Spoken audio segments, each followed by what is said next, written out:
Welcome back to The Explainer. So, have you ever watched a news cycle pivot so fast it literally gives you whiplash? Well, today we're unpacking a really fascinating broadcast that takes us on an absolute roller coaster. We're going straight from the ultra-wealthy global elite down to the very harsh reality of the everyday kitchen table. It's a massive contrast between billionaire scandals and grassroots economics, all crammed into the exact same news cycle.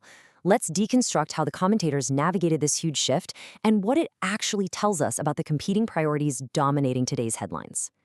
Okay, let's dive into this roadmap. We're going to start with the Gates congressional testimony and then look at the fallout from Epstein's blackmail allegations.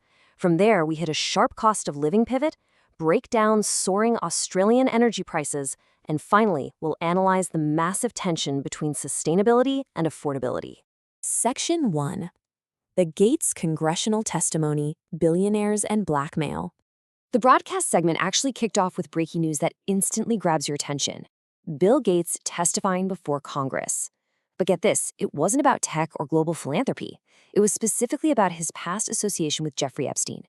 To really grasp the gravity of this, we need to look directly at Gates's own written opening statement to the panel.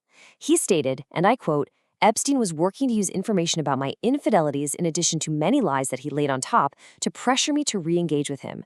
Now, this quote is absolutely crucial because it firmly anchors the global scandal. It confirms, right there on the record, that Epstein was allegedly orchestrating extortion attempts using highly personal, compromising information to force a relationship. Moving on to Section 2, Epstein's blackmail allegations, examining the fallout.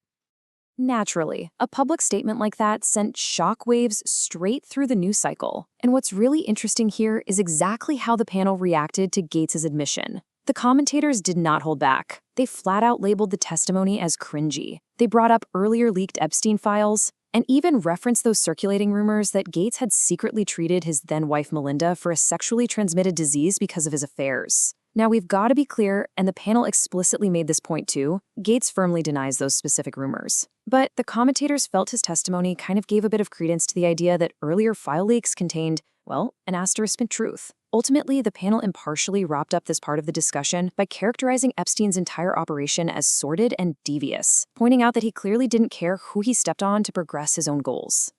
Section 3. The cost of living pivot. From global elite to everyday reality. Talk about a jarring shift.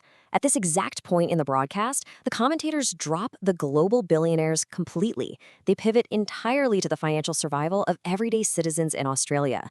It's a sharp turn from untidy international affairs straight into what they identify as the absolute toughest issue facing families right now, the brutal reality of the cost of living crisis. Suddenly, the focus is purely on how incredibly hard it is for people to just meet basic, everyday payments. Section 4. Soaring Australian energy prices. The shocking data. And the numbers brilliantly illustrate the highly localized issue causing families the most acute pain at this very moment. Look at the sheer scale of this problem. Based on interviews with Australian families, the broadcast zeroes in on an exponential, honestly almost unbelievable, rise in electricity costs. One family's power bill started at around $200 in the first quarter. Okay, manageable. But by the second quarter, it jumped to an average of $400 to $500. And in the last quarter, an absolutely astounding $1,500. Just imagine your own monthly expenses skyrocketing like that in a matter of months.